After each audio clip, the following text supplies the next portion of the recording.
Síndrome coronario agudo. Síndrome coronario agudo es una de las patologías pues, que en los últimos años ha cobrado mucha importancia y de hecho destacó la atención del mundo médico porque se convirtió en una enfermedad prevalente. De hecho es una de las presentaciones de enfermedad cardiovascular, causa número 1 de muerte de mortalidad a nivel mundial. Su historia pues se remonta hace muchos años en que empiezan a describir la enfermedad. En 1812 aparece el primer escrito que tipifica pues, un grupo de pacientes que llamaba la atención porque eran principalmente varones de mediana edad, eran económicamente activos y que presentaban un cuadro clínico muy clásico de un dolor opresivo, intenso en medio del tórax y que muchos de ellos desencadenaban en muerte.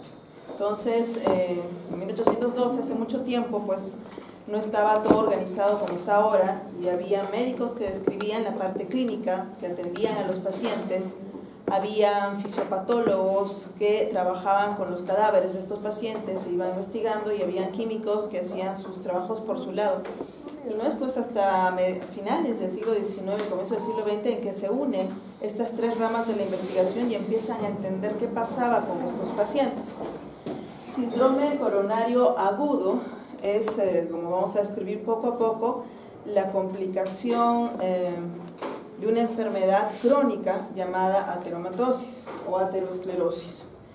Síndrome coronario se está refiriendo a una enfermedad en las arterias coronarias. ¿Quiénes son las arterias coronarias? Empecemos por ahí, ¿no? Un recuerdo de anatomía, es la irrigación del corazón en un dibujo bastante básico, ¿no? El árbol coronario se le llama así porque si ustedes observan es como una corona que envuelve el corazón, ¿no? Vamos a tener este dibujito en mente porque es aquí donde se está desarrollando la patología que vamos a describir, ¿no? En estas coronarias, que son ramas de la aorta, esta gran arteria es la aorta y en su inicio, ¿no? En estos bolsones llamados senos coronarios, nacen estas arterias, una del lado derecho, encargada de irrigar, esto es aurícula derecha, ventrículo derecho y parte inferior del ventrículo izquierdo, la coronaria derecha. Y nace una rama izquierda, conocida como tronco coronario izquierdo, que se divide en dos grandes ramas, la descendente anterior y la circunfleja, encargadas, la descendente anterior, de irrigar toda la cara anterior del ventrículo izquierdo y la circunfleja, como lo ven, la cara lateral, ¿no? Entonces, los primeros pacientes que fallecen, pues las primeras observaciones que hacen es que, bueno, investigan la parte de tórax porque es ahí donde tenían el dolor, el síntoma principal, y se encuentran con arterias coronarias anormales, ¿no? Comparadas con otros cadáveres. Y una primera observación que hacen es que encuentran arterias calcificadas, arterias que tenían obstrucciones, ¿no? Y por ahí empiezan a ver que este era un problema de circulación del corazón, ¿no? Pero empezaron entonces a hacer investigaciones, como les digo, más ordenadas, ¿no? Y porque eran pacientes relativamente jóvenes, cuarta, quinta, sexta década de la vida, sin patología conocida, ¿no? Entonces empiezan a ver por qué unos sí y otros no presentaban este modelo de enfermedad, ¿no? Entonces hacen un estudio que pocas veces se ha hecho en otras patologías, ¿no? Y escogen una población en Estados Unidos, en Massachusetts, el poblado de Framingham, y este pueblo empieza a ser estudiado en sus formas, estilos de vida, patologías asociadas, y se empieza a ver pues quiénes hacen enfermedad ateromatosa y quiénes no, ¿no? Y empiezan a describirse los llamados factores de riesgo. Esta población de Framingham es muy famosa, llevan 6 generaciones que siguen siendo estudiadas.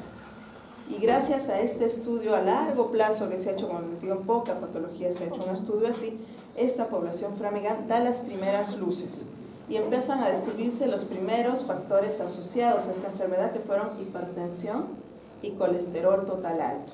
Los dos primeros factores asociados a esta enfermedad, todavía no se sabía cómo, pero empiezan a encontrar que no era pues cualquiera el que le pasaba esto, sino aquellos que portaban estos factores de riesgo. Y poco a poco se van descubriendo más hasta tener una lista cada vez más grande de estos factores de riesgo.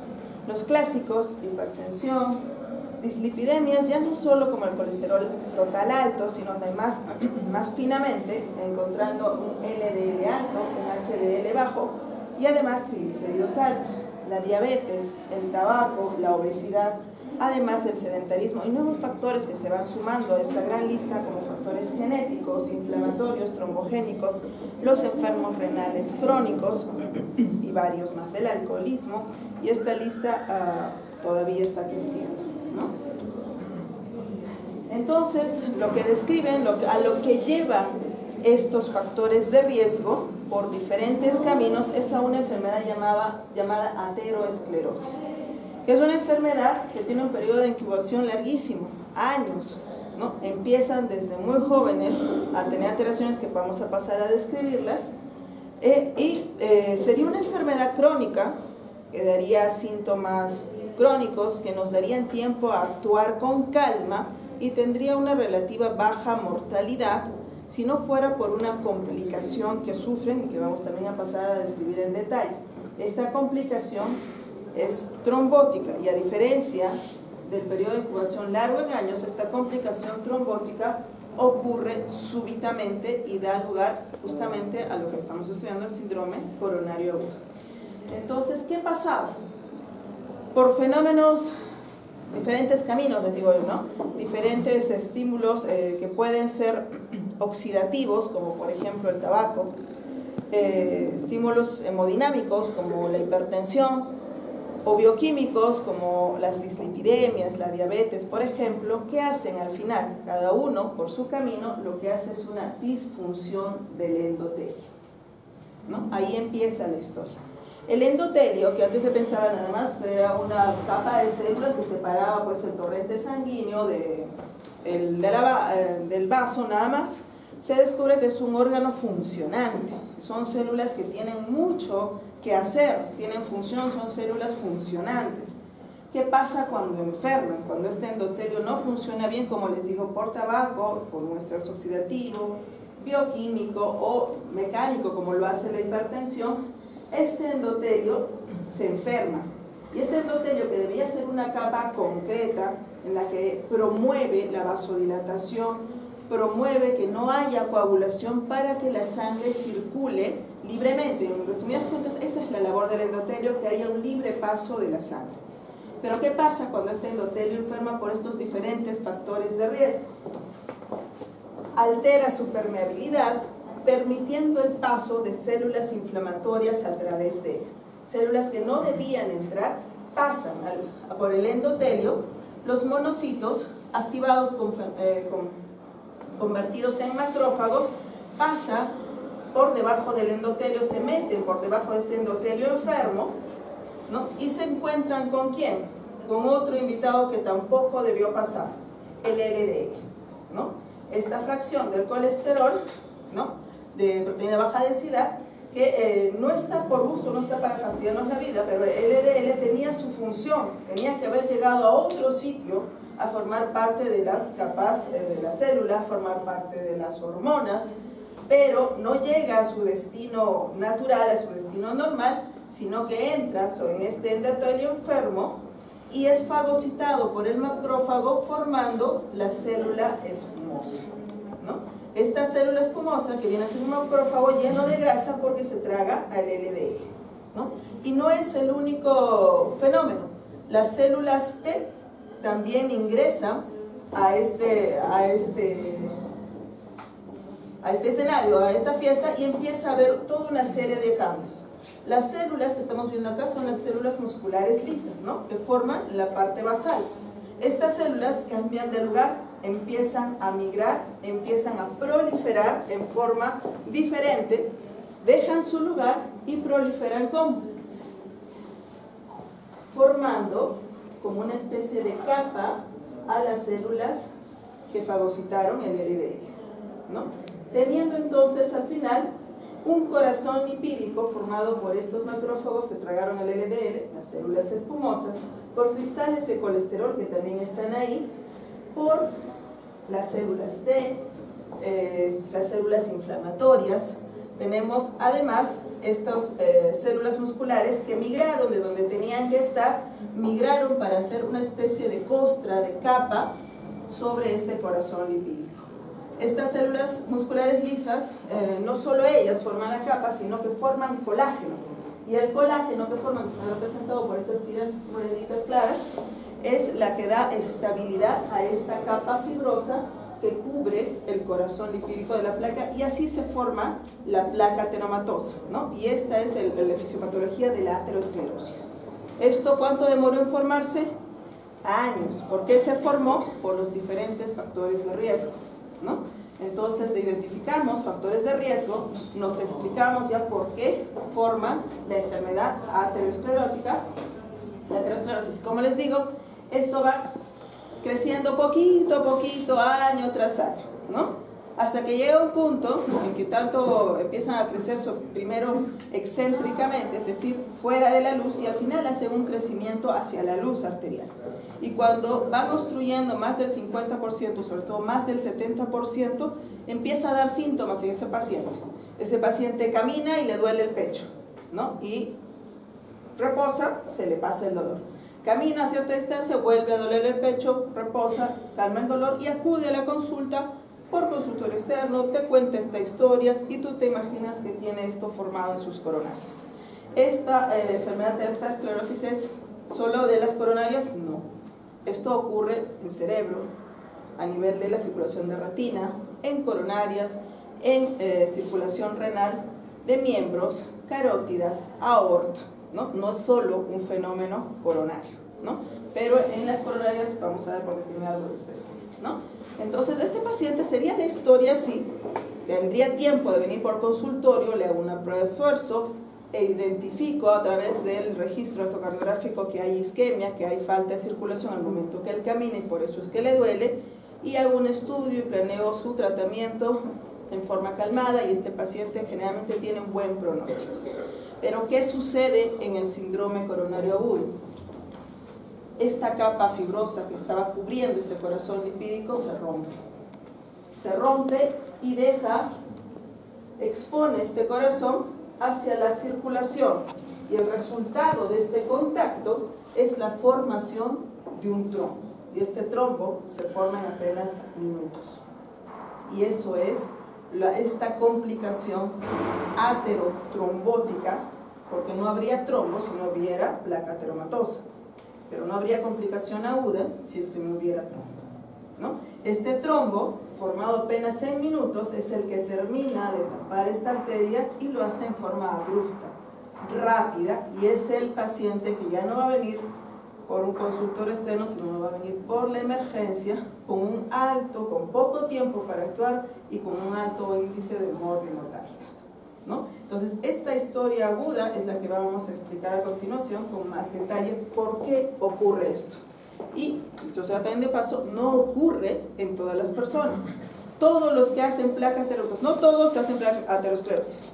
Quienes hacen aterosclerosis, los que tienen factores de riesgo, ¿no? Hacen este daño al endotelio, mecánico, bioquímico, oxidativo, enferman el endotelio, permiten la formación de placa ateromatosa, pero de todos esos, solo un porcentaje hace síndrome coronario agudo, o sea, solo un porcentaje hace esto.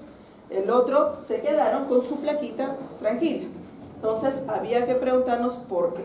Al comienzo, cuando empezaron a ver las coronarias, a estudiarlas, se estudiaban por métodos que pintaban la luz de las arterias y pues eran más llamativas las placas ateromatosas que obstruían más la luz, ¿no? que tenían más calcio, ¿no?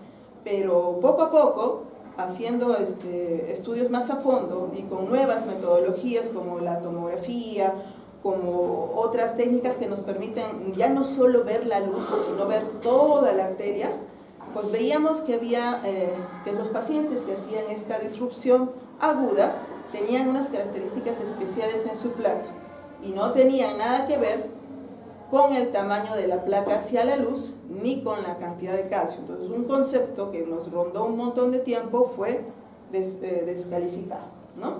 esta es de nuevo la formación desde la disfunción endotelial, la placa ateromatosa con su capa fibrosa y la disrupción de la misma dando lugar al síndrome coronario agudo, la fisiopatología del síndrome coronario agudo. Entonces, la definición fisiopatológica es pues la disrupción de una placa ateromatosa, y estas placas que se rompen, frente a las que no se rompen, se les dio un nombre placas vulnerables, ¿no? Estas placas vulnerables o de alto riesgo, una vez que se rompen, viene la consiguiente formación de un trombo que obstruye la luz de la arteria coronaria en forma total o en forma parcial, ¿no? Es el sustrato fisiopatológico de este síndrome coronario agudo. Entonces, síndrome coronario agudo empieza desde factores de riesgo, formación de placa ateromatosa y la complicación aguda trombótica de esta placa ateromatosa vulnerable.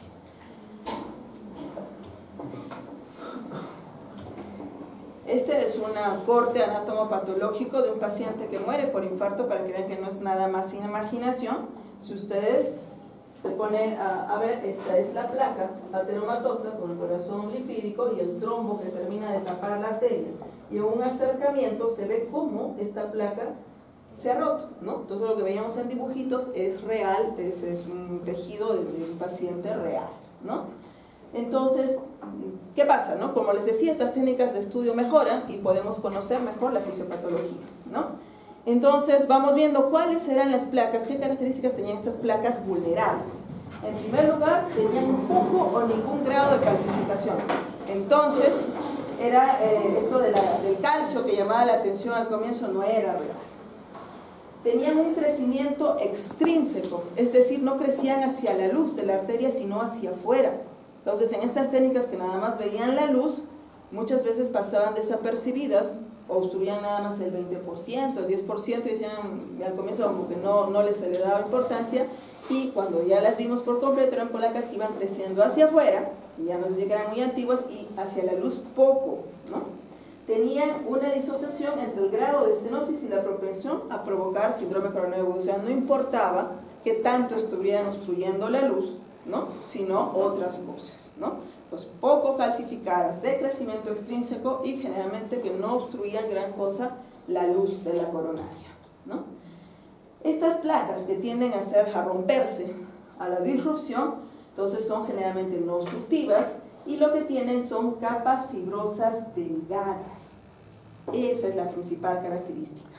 Y esta capa fibrosa delgada tiene abundante contenido inflamatorio, macrófagos, células T, ¿no? Las que habíamos visto al comienzo, y generalmente ubicadas en zonas de bifurcación arterial.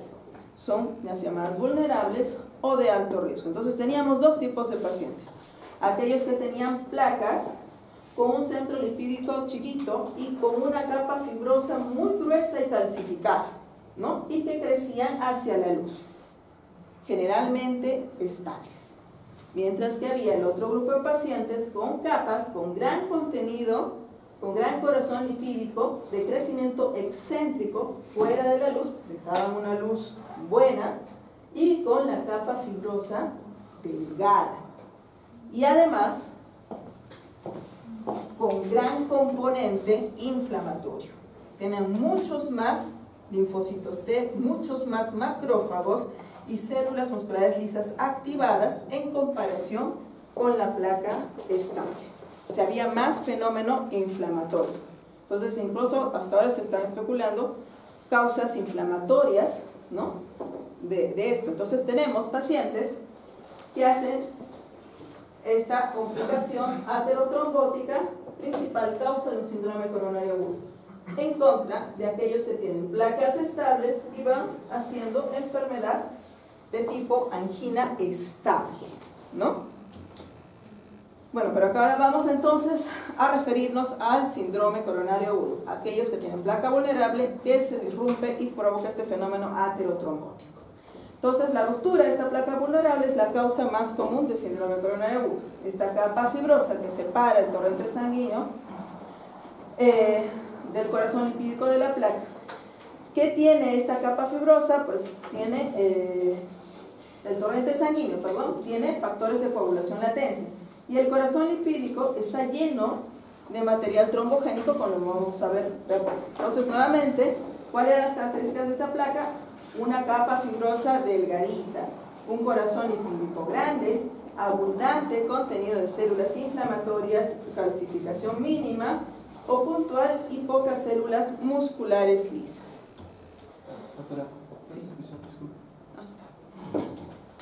La capa fibrosa, ¿por qué es fuerte? ¿No? ¿Por qué es gruesa? Porque tiene un buen contenido de colágeno. Y este colágeno es sintetizado por las células musculares lisas, ¿no? ¿Qué pasa? ¿No? El metabolismo del colágeno ahí se ve deteriorado, es decir, las células musculares lisas no forman la cantidad adecuada de colágeno y esto debilita esta capa fibrosa. Además, los macrófagos y los mediadores que estos producen rompen el colágeno que es producido. Entonces tenemos dos fenómenos: hay poca producción de colágeno y este poco colágeno que se produce encima es roto tempranamente. Igual, capa fibrosa delgadita, ¿no? ¿Cómo así ocurre esto? El interferón gamma, que es producto de las células T activadas, esas células T que habían ingresado debajo del endotelio, que están parte del corazón de la placa ateromatosa, célula T activada produce este interferón gamma que inhibe la capacidad de las células musculares lisas a producir colágeno. Entonces la célula T la que a través de su interferón gamma impide que la célula muscular lisa produzca el colágeno en forma adecuada.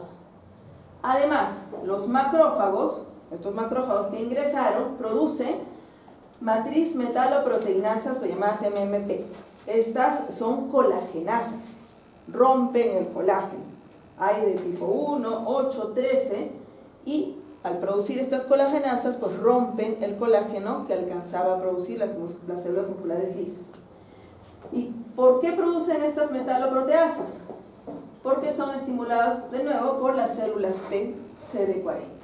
Promueven la producción en los macrófagos de estas células, de estas colagenasas, y además, al mismo tiempo que estimula al macrófago para que produzca estas colagenasas, también estimulan a que produzca el factor tisular. Y el factor tisular es uno de los factores principales en la cadena de la cascada de coagulación, ¿no?